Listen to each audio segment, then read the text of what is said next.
contralatéral et le patient ressent une douleur esquisse. Celle-ci est évocatrice d'une PNA.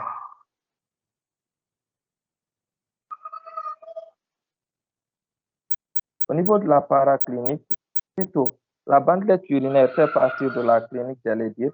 Elle représente la première approche diagnostique de l'infection urinaire, excepté chez l'enfant de moins de 1 mois. Certains documents nous parlent de moins de 3 mois.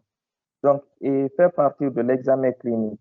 Il a une grande valeur orientatrice. Elle permet la détection des leucocytes. S'il y a une leucocyturie qui est supérieure ou égale à 10 puissance 4 par millilitre, les nitrates, si la bactérie possède une nitrate réductase, l'exemple E. coli.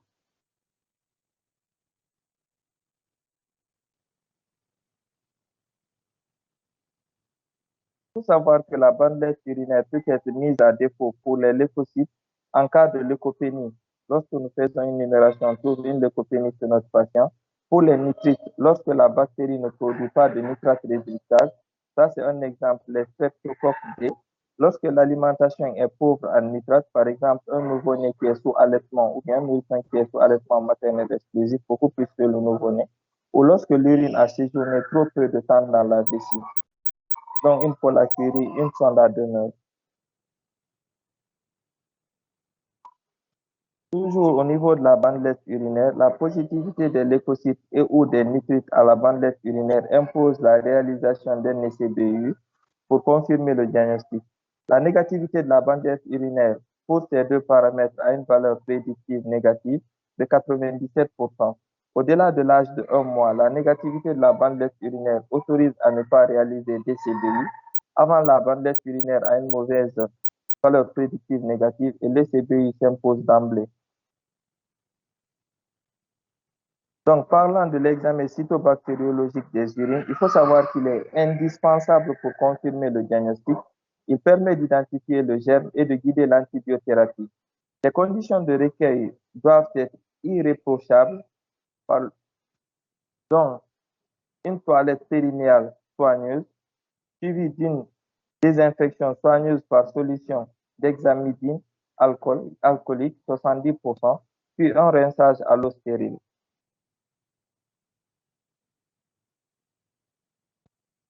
Donc, le recueil des urines, il faut savoir que l'ECBU et la bandelette urinaire, c'est la même chose au niveau du recueil. Donc, chez le grand enfant, on peut l'indiquer au milieu du jet urinaire, on essaye de prélever. Et où chez le petit enfant, on utilise une poche adhésive qui est stérile et qui doit être collée au niveau des organes génitaux et la durée doit être inférieure à 30 minutes. Au-delà des 30 minutes, lorsqu'il y a une absence d'urine, la poche doit être renouvelée. Chez le nouveau-né et le petit nourrisson, la poche adhésive peut être utilisée ou une fonction suspubienne. Le transfert doit se faire après prélèvement dans les 1 heure, moins d'1 heure, sinon mettre à une température de plus 4 degrés pendant 24 heures maximum pour la conservation. Au niveau cytobactériologique des urines, une fois au labo, le travail va se faire à 2 niveaux, un examen direct et la culture des urines. Au niveau de l'examen direct, il faut savoir qu'il est effectué au microscope dans un délai inférieur ou égal à 1 heure. Il permet de quantifier la leucocyturie et de caractériser la bactérie du point de vue morphologique et du point de vue gramme. La leucocyturie, elle est significative si elle est supérieure ou égale à 10 puissance 4 par millilitre.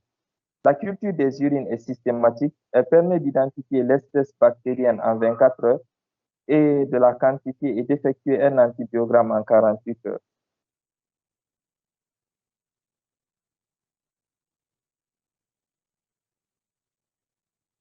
Au niveau du bilan biologique standard, lorsqu'on fait une numération, on a la numération CRP et plus ou moins la procalcitonie, peut remettre en cause le diagnostic s'il est normal. Lorsqu'il est normal et l'évolution est supérieure ou égale à 24 à 48 heures, l'hémoculture n'est pas systématique, sinon que chez les enfants hospitalisés ou qui présentent des signes de gravité. La fonction lombaire peut être indiquée chez le nouveau-né qui a moins de 6 semaines, voire jusqu'à 3 mois, parce qu'il y a un très grand risque de méningite associé.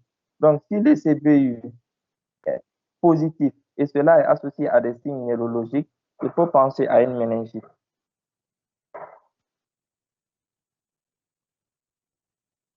Au niveau de l'imagerie, le diagnostic du point de vue recherche d'un diagnostic étiologique, que l'enfant, toute infection urinaire doit faire rechercher une uropathie sous-jacente.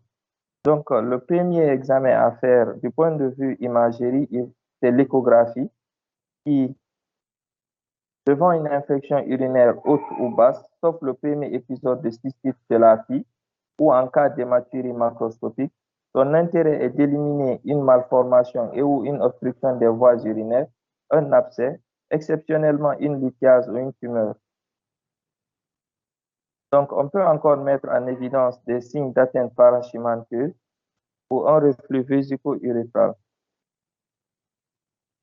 Donc, la cystoscopie rétrograde, dans l'indication, si nous avons fait l'échographie et cela peut nous orienter à faire une cystoscopie rétrograde, cela ne peut être fait que lorsque, si on avait trouvé une infection urinaire et cela a été traité et guéri, donc l'ECBU est revenu négatif, et l'indication, si l'anomalie évocatrice à l'échographie parle d'une hydronécrose, d'une cicatrice rénale ou d'une anomalie anatomique.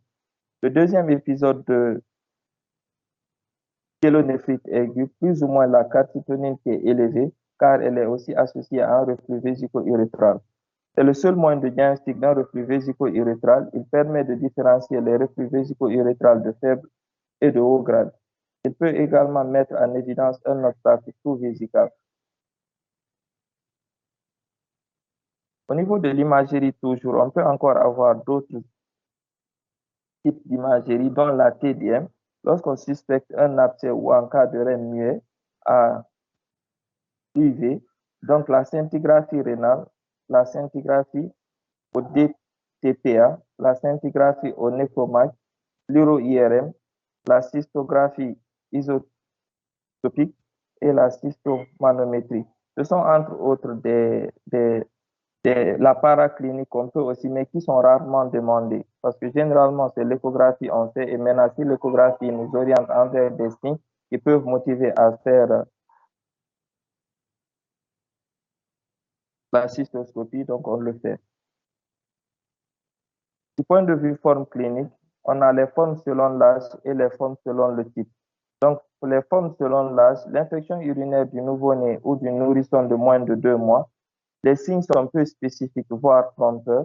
Dans ce cas, nous avons une fièvre dans 50% des cas qui peut être isolée ou accompagnée, des signes digestifs de diarrhée ou de vomissement, une stagnation pondérale ou une altération de l'état général, un ictère mixte persistant ou vers la 3e semaine, une irritabilité, une hypotonie.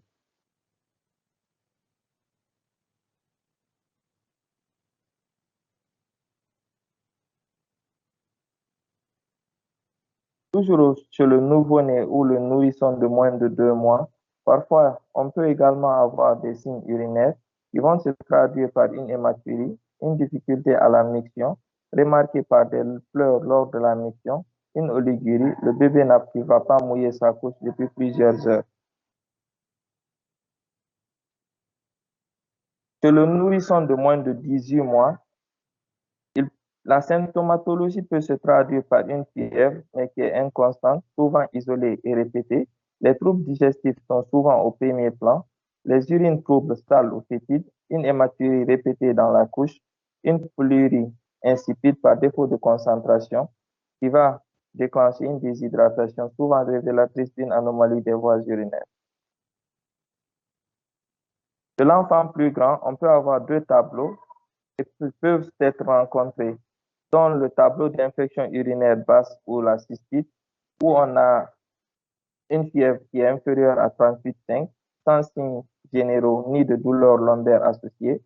Les signes fonctionnels urinaires peuvent parfois intenses, dont une dysurie, une brûlure mictionnelle, une polacurie, une envie impérieuse d'uriner, des douleurs hypogastriques, des fuites urinaires, une éventurie, une pyurie ou une énurésie secondaire.